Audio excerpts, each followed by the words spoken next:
Merhaba arkadaşlar, Tarkan Özvardar ben. Bugün YouTube kanalımızın ırklar köşesinde Shiba Inu ırkı köpekleri size tanıtmaya çalışacağım. Ülkemizde çok sık görülmeyen, özellikle son 5 senedir yine biraz popülaritesi olan bir ırk.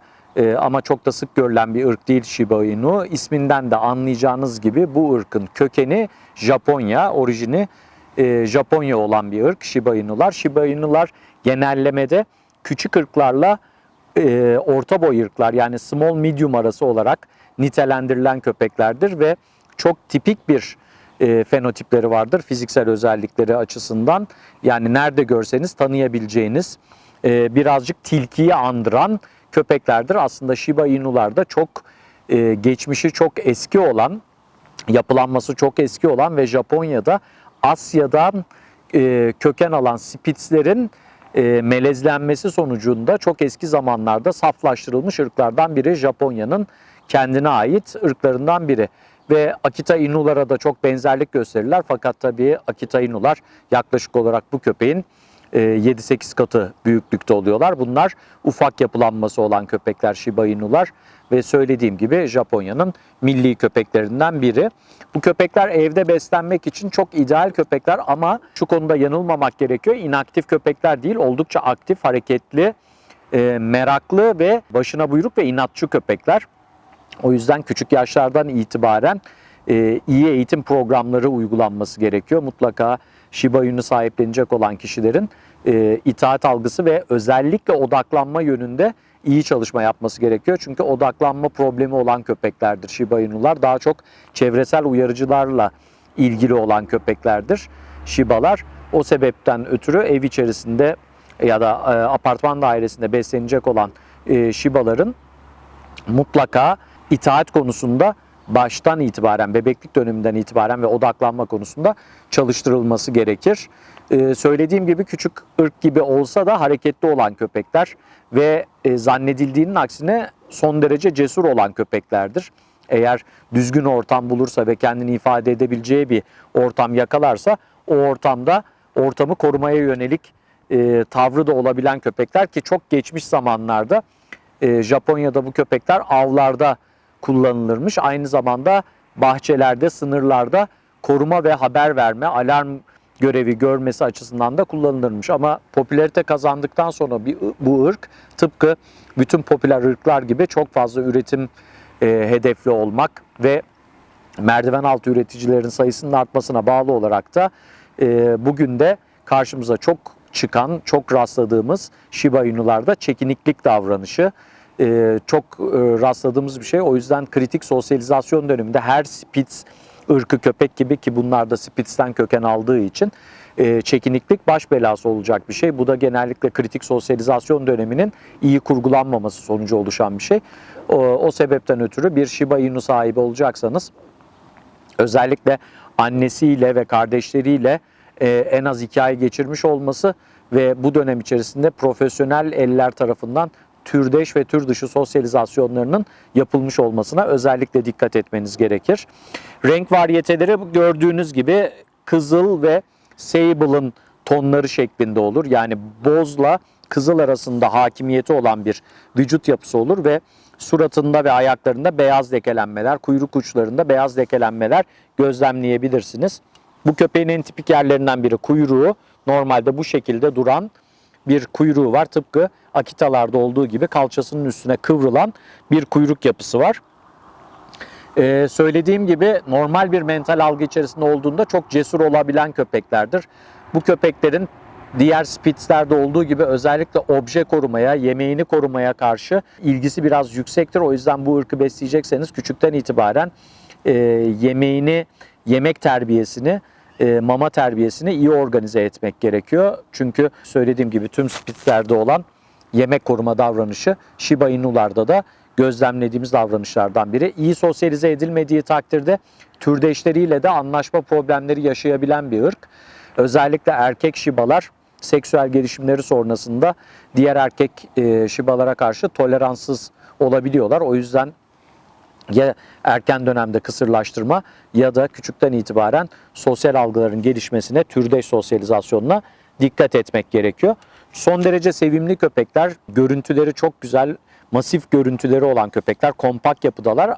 Kendilerinden beklenmeyecek kadar çevik olan köpeklerdir.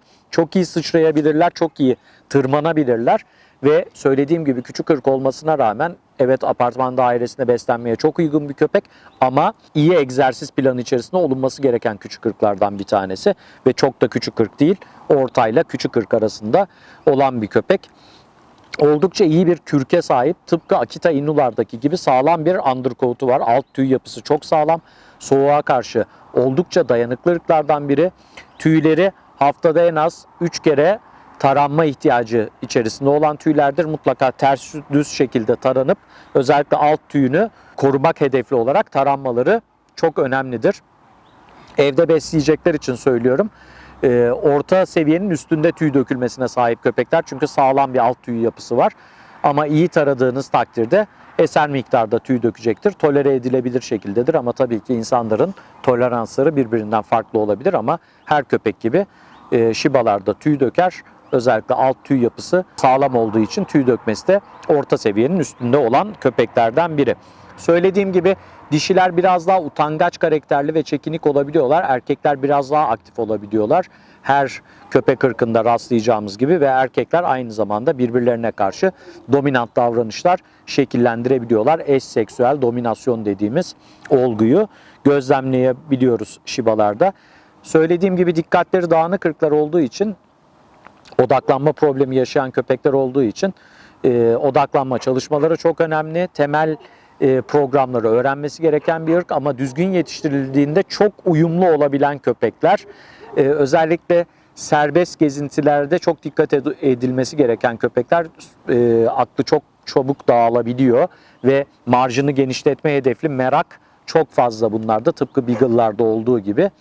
Biraz sahibe karşı kapalı olabiliyorlar. Dişiler itaat konusunda erkeklerden çok daha iyi pozisyonda oluyorlar Shiba Inu'larda. Bu ırkın kendine spesifik olan bir takım rahatsızlıkları olabiliyor. Ne gibi? Bütün küçük ırklarda olan kalça displasisine yatkınlık, özellikle patella diz kapağının çıkmasına yönelik problemler bu ırkta görülebiliyor. Sıklıkla gördüğümüz şeylerden biri. En sıkıntılı taraflarından biri bu köpeklerin alerjenlere karşı yatkınlığının yüksek olması, yani derilerinin sensitif olması. Atopiler çok görülür bu ırkta. Atopik dermatitler özellikle çok gözlemlenir. O yüzden beslenmesine dikkat etmek gerekiyor. Stres altında bırakmamak ve yazın aşırı sıcak havaya maruz bırakmamak gerekiyor. Zaten söylediğim gibi çok sağlam bir alt tüy yapısı var. İzolasyon sağlıyor ama aynı zamanda yazın sıcak etkilerine karşı da dikkatli olmak gerekiyor. Bu hayvanlar bütün alerjik reaksiyonlara yatkınlığı olan köpekler. O sebepten dikkat edilmeli. Ömür marjları çok uzun köpekler. Sağlık problemleri de anlattığım gibi böyle çok spesifik sağlık problemleri yok. O yüzden ömürleri uzun olan köpekler, hatta dünyada en uzun yaşayan köpeklerden bir tanesi, işte 27 yaşında hayatını kaybeden bir köpek var. O da Shiba Inu ırkı bir köpek.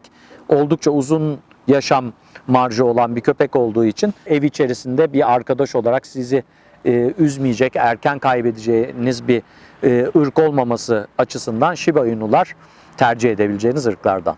Özellikle Shiba Inu ırkı köpekleri edinmek isteyenlerin dikkat etmesi gereken mutlaka bilinçli üreticilerden alınması. Söylediğim gibi hem genetik anlamda sağlam bir köpeğe sahip olmak hedefli, spesifik olarak bu ırkı istiyorsanız, hem de genetik hastalıkların yanı sıra kritik sosyalizasyon dönemlerini doğru tamamlamış köpekler olmalı ki ileride bu utangaçlık veyahut da korkaklık, çekinlikliğe bağlı olan problemleri yaşamamak hedefli olarak.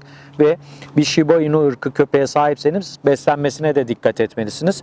Yine bu ırk obeziteye yatkınlığı olan bir ırk. Küçük ırk olmasına rağmen obez olmaya yatkınlığı var. O yüzden beslenmede dikkatli olmak gerekiyor. Ara ara balık proteinli mamaların kullanmasını tavsiye ediyorum. Çünkü balık proteini alerjik reaksiyonlara en az gözlemleyeceğiniz proteinlerden bir tanesi olduğu için balık proteinlerini kullanmak, genetik olarak da ona uygun, Japonya kökenli olduğu için ve tabii ki obeziteye, hastalığına yakalatmamak çok önemli. Örneğin bu köpek diyet programında olan bir köpek, daha kiloluydu. Şimdi sahibi diyet programına soktu ve yavaş yavaş kilo vermeye başladı. henüz çok yaşlı bir köpek de değil, orta yaşa yaklaşmış olan bir köpek olmasına rağmen gördüğünüz gibi birazcık kilosu var. Bu vermiş hali. O yüzden Shiba Inu edinecekseniz bütün bu çerçeveleri içerisinde Shiba Inu'yu ele almak gerekiyor ve ona göre bir Shiba Inu sahiplenmeniz gerekiyor.